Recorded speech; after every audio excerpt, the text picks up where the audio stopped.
Hi, I'm the Rap Critic, and this doesn't sound right. In the kitchen wrist twisted like a stir fry. Whip it in the kitchen wrist twisted like a stir fry. Whip it. No, I'm not saying the song Stir Fry by Migos doesn't sound right. I'm saying I've done 3 Migos reviews in the past year, and they've all been positive. Something's wrong here. Maybe I've matured and realized that I can enjoy more mindless music without having to feel like I'm compromising my principles. Or maybe Migos has truly elevated their technique to such a level that I can't front on them anymore. Well, with such great publicity, maybe I should give their Culture 2 album a chance. Yeah, it's mediocre. I see we're going back to the days where you put all the time and energy into the lead singles and then just coast for everything else. Look at this runtime. 1 hour and 45 minutes. Okay, you've got to be stream trolling at this point. You know, where you just put a whole bunch of songs on Spotify and hope that the amount of songs will help you get enough money. You don't need the length of an average summer blockbuster to make a Migos album. These are the same guys who write choruses that go Versace, Versace, Versace, and Hannah Montana, Hannah Montana, Hannah Montana. They're not exactly bursting with ideas. Hold them bands down. Hey. Hold your mans down. Hey. Who told you come around? Who? That's that trap sound. That's the thing though. It isn't. Like, this song, it really is not that trap sound. Something about this sounds more animated, more creative, more out of the box. The dead-eyed trap rap buzz sound isn't really here. No. This can't be their typical producer. This is someone innovative, someone with flavor and a taste for the weirder side of music. Someone like, I thought that sounded like him. I knew it couldn't have been the Migos' typical producers that decided to incorporate the classical Mohawk slam sample, yet recontextualize it in a way that almost renders it completely unrecognizable as it blends in with the rest of the driving beat. Also, it's not the first time someone on this show has used that Mohawk sample to genius effect. Check out my Onyx episode for that. And no, I'm not saying that I grew up treating rappers and producers like heroes and villains and thought that Diddy and Pharrell were like the devil and angel muses of hip-hop creativity, but I'm not gonna deny it. Dance with my dogs in the nighttime. Trap nigga with the chickens like Popeye. There's something about the phrase dance with the dogs in the nighttime. It's just like this weird celebratory primal just feel to it, you know? It's almost Victorian poetry in a way. And so he danced with the dogs in the nighttime, sweat glistening his brow. Works, doesn't it? Money changing colors like tie-dye. I'm just trying to get it, I ain't trying to die. No. Okay, I know this might be a little picky, but after finding out through the YFN Lucci episode that Migos are heavy consultors of rhyming dictionaries, this line feels a little basic, even for them. It's like someone said, hey guys, did you know that D-I-E sounds the same as D-Y-E? Incredible, right?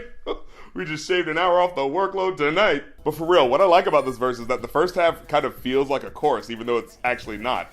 Despite a couple of the lines being sampled for the chorus. So actually I could see how somebody could get that a little confused. And that's a pretty cool idea anyway, incorporating elements from earlier in a song to make the chorus its own musical callback. You got a big ol' on your booty, make the world cry. Mixed with casual misogyny, of course, because, it wasn't not gonna be there, so. Control the bag now. No need to brag now. No need. Hey, put the mask down. We live fast now. But I have to say, I like that he's basically saying here, dude, we've got money now. We ain't gotta do that hood shit no more. Watching me when Bob still be real and fame. Dance with my dogs in the nighttime. Wait, why would you bring up that part about not needing to be a thief anymore because you're rich, but you still deal drugs? Like what? I thought, you don't need to do either because you... Dance with my dogs in the nighttime. In the kitchen wrist twisted like a stir fry. Whip it in the kitchen wrist twisted like a stir fry. Whip it in the kitchen wrist twisted like a stir fry. Whip it in the... I forgot what I was talking about. Go whip it, intermission, let the birds fly. I get money, turn no vision through my third eye. Money. Now here's where their rhyming dictionary actually paid off. Using the words of a multisyllabic rhyme scheme to guide your verse into ways that are more complex and interesting. Because in the short couplet, we have the process of the mentality of the drug trade from the view of the drug dealer.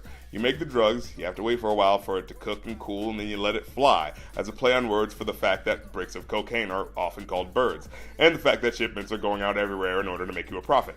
Followed by the next line about tunnel vision in your third eye. Now this is an engaging line for me, because I feel like it says something about his character and his spirituality, or lack of one for that matter.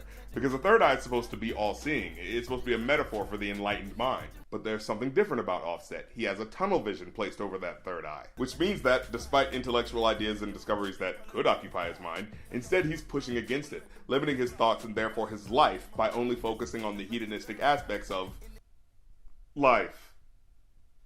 Gotta pre-read these sentences before I record these things. And I know it's basically a heightened form of I sell drugs and make money, but it's in a nuanced and specified way that makes his version of interpreting that well-worn idea feel unique. By the way, this is what I mean when I say I'm okay with mainstream rap as long as it's interesting.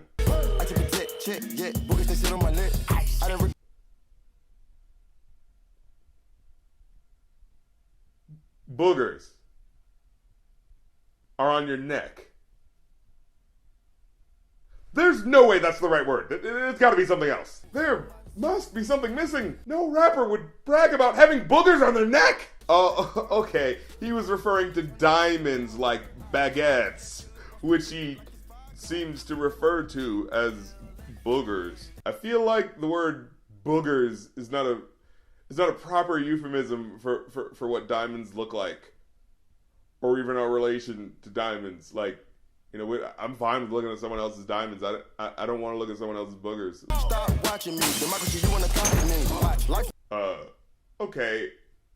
Are you saying that democracy, the abstract concept, is trying to copy you? Is there a rapper named Democracy that I don't know about? Because I don't know what else this could possibly mean. Why would you even want people to stop watching and copying you anyways? I thought the whole point of the obvious gimmicks you put in your songs is that people will copy you. No, for real, think about it. As much as Migos likes to complain about people stealing their flows and stuff, nearly every one of their songs are tailored to be simple styles that can be easily copied.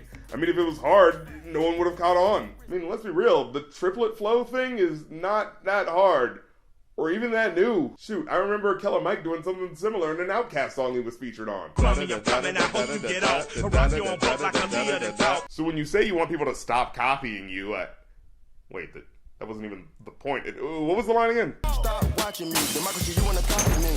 Life. Oh yeah. So, getting back to it, why do you think you're being stalked by the idea of democracy? What the hell are you talking about? This doesn't make any sense. Seriously, can someone please ask these rappers what these lyrics mean? Like, before they record them? In the kitchen, curry chicken color stir fry. Okay, I know Migos. And I know that when they talk about birds or chickens, they're usually talking about drugs, but when you add in the specificity of it being curry chicken, well, it sounds like he's just making spicy chicken for dinner. I mean, he's talking about a meal, right? Unless people are putting sriracha on their cocaine or something. The sad part is I could actually see that happening. Why you keep looking at me? I feel like you got static. It must be the paddock. Paddock? The hell's a paddock? Oh, he meant Patek, like those watches that they keep bringing up. At least, that's how I thought you were supposed to say it. They even say it differently earlier in the song. See? So I thought that's how they said it. I mean, I never even heard of these expensive-ass watches until they brought them up, so this piece of information will literally never be important to me. Overall, though, I'd give this a 4 out of 5. Like I said, the beat is phenomenal, and the chorus sets up a nice comfy home in your eardrums. And the verses, well, they have a couple of weird lines that I pointed out, are for the most part pretty serviceable, and in fact, some places even engaging, in a way that suits this type of fare. You know, light and fun, but still sounds like they put a lot of time into it. Do this about 8 more times and you could have a certified classic album on your hands. Or keep creating 28-track albums that people only listen to about a third of anyway. I mean, you know, it's your time, your money, you do what you want with it. Well, I'm the Rap Critic. You don't have to like my opinion, but I don't have to like your song. I mean, unless I do, which, you know, that makes for a less, you know, snappy catchphrase.